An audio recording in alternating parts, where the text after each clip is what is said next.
ترجمہ القرآن 10ویں جماعت کے لیے۔ بسم اللہ الرحمن الرحیم۔ آج ہم سورہ انعام کے بنیادی مضامین کا مطالعہ کر رہے ہیں، جس سے ہمارے لانگ کویسچن اور کچھ مختصر سوالات بھی حل ہوں گے۔ چلیں آغاز کرتے ہیں۔ سورہ انعام میں اسلام کے بنیادی عقائد کو تفصیل سے بیان کیا گیا ہے۔ توحید کے ایسے دلائل ذکر کیے گئے ہیں جن کا انکار ممکن نہیں۔ اللہ تعالیٰ کی صفات اور قدرت کے دلائل کو ثابت کیا گیا ہے۔ وحی اور رسالت کا اثبات کیا گیا ہے، اور موت کے بعد کی زندگی یعنی قیامت کے دن کی تفصیلات اور جزا و سزا کے دلائل ذکر کیے گئے ہیں۔ اسلام کے بنیادی عقائد پر کفار و مشرکین کے اعتراضات ذکر کر کے ان کے جوابات آسن انداز سے دیے گئے ہیں۔ سورہ انعام میں مشرکین مکہ کو تخلیق انسانی اور تخلیق کائنات میں غور و فکر کی دعوت دی گئی ہے۔ سورت کی ابتدا اللہ تعالیٰ کی تعریف سے ہوتی ہے، جس نے زمین و آسمان، روشنی اور اندھیروں کو پیدا فرمایا اور انسان کو مٹی سے تخلیق فرمایا۔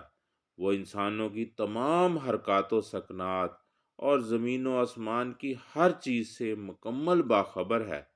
اللہ تعالیٰ کی قدرت کاملہ کے بیان کے بعد مشرکین کا طرز عمل بیان ہوا ہے کہ ان کے پاس جب بھی حق آیا انہوں نے اس سے اعراض کیا۔ مشرکین نے ہمیشہ توحید کی دعوت دینے والی ہستیوں کا مذاق اڑایا۔ انبیاء اکرام علیہم السلام کو ساحر یعنی جادوگر کہا اور فرشتوں کے نزول کا مطالبہ کیا۔ اس صورت میں مشرکین کا طرز عمل ذکر کیا گیا ہے کہ جب وہ دلائل کے سامنے عاجز آ جاتے ہیں تو ایمان لانے کی بجائے بے بنیاد اعتراض شروع کر دیتے ہیں۔ توحید کے دلائل کا ذکر کرتے ہوئے یہ بیان کیا گیا ہے کہ زمین و آسمان کا خالق صرف اللہ تعالیٰ ہے۔ وہ لوگوں کو کھلاتا اور پلاتا ہے، دکھ اور تکلیف کو دور کرنے والا اور ہر قسم کی بھلائی کا مالک ہے۔ اگر وہ کسی کی سماعت اور بصارت کو اچانک ختم کر دے تو اس کے سوا کوئی یہ صلاحیتیں واپس نہیں لوٹا سکتا۔ اس کے خزانوں اور زمین و آسمان کے غیب کو اس کے سوا کوئی نہیں جانتا۔ اللہ تعالیٰ ہی کے پاس غائب کی چابیاں ہیں۔ خشکی اور تری کی ہر چیز کا علم صرف اسی کے پاس ہے۔ اللہ تعالیٰ کا علم اس قدر وسیع ہے کہ روئے زمین پر کوئی پتا بھی گرے تو اس کے علم میں ہوتا ہے۔ وہی ساری کائنات پر غالب اور ہر چیز کی خبر رکھنے والا ہے۔ توحید اور قدرت الہی پر دیے گئے دلائل کے ضمن میں حضرت ابراہیم علیہ السلام کے ساتھ ساتھ دیگر انبیاء اکرام علیہم السلام کا تذکرہ بھی کیا گیا ہے کہ یہ تمام انبیاء اکرام علیہم السلام توحید کی دعوت دینے والے اور شرک سے بچنے کی تلقین کرنے والے تھے۔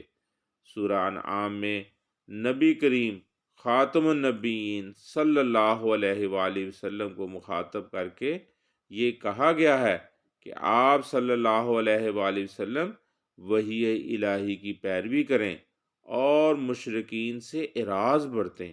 اللہ تعالیٰ نے آپ صلی اللہ علیہ وآلہ وسلم کو ان مشرکین پر نگہبان یا محافظ بنا کر نہیں بھیجا۔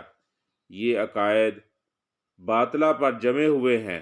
اگر ان کے مطالبے پر فرشتے نازل کر دیے جائیں اور ہر چیز ان کے سامنے اللہ تعالیٰ کی وحدانیت کی گواہی دے، یہاں تک کہ مردے ان سے کلام کریں، تب بھی یہ ایمان نہیں لائیں گے۔ جب یہ اللہ تعالیٰ کے پاس جمع ہوں گے تو انہیں اپنی ہٹ درمی کا انجام کا پتہ چل جائے گا۔ توحید باری تعالیٰ کے دلائل کے بعد حلال و حرام کے مسائل بیان کیے گئے ہیں اور مشرکین کے خود ساختہ اصولوں کی نفی کی گئی ہے۔ واضح کیا گیا ہے کہ چیزوں کو حلال اور حرام قرار دینے کا اختیار صرف اللہ تعالیٰ کے پاس ہے۔ مشرکین نے حلال اور حرام کے اصول خود بنا لیے تھے کہ فلاں فلاں جانور صرف ان کے مردوں کے لیے حلال اور عورتوں کے لیے حرام ہے۔ کچھ نے چوپاؤں پر سواری کو حرام قرار دے دیا تھا اور کچھ نے چوپاؤں کو بتوں کے نام پر وقف کر دیا تھا۔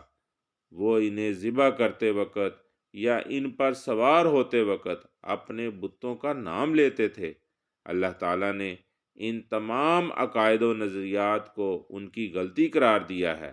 بہتا ہوا خون، خنزیر کا گوشت اور وہ جانور جس کو ذبح کرتے وقت اللہ تعالیٰ کے سوا کسی کا نام پکارا گیا ہو کو حرام قرار دیا ہے۔ سورہ انعام کی آیت نمبر 151 سے 153 میں حکم دیا گیا ہے کہ اللہ تعالیٰ کے ساتھ کسی دوسرے کو شریک نہ ٹھہرایا جائے، والدین سے حسن سلوک کیا جائے، اولاد کو رزق کی کمی کے ڈر سے قتل نہ کیا جائے، بے حیائی کے قریب نہ جایا جائے اور قتل و غارت گری نہ کی جائے۔ یتیموں سے حسن سلوک کرنے کا حکم دیا گیا ہے اور ان کا مال کھانے سے منع کیا گیا ہے۔ ناپ تول کو پورا کرنے اور ہر معاملے میں عدل و انصاف کرنے کا حکم فرمایا گیا ہے۔ ان احکام پر عمل کرنے کو صراط مستقیم قرار دیا گیا ہے۔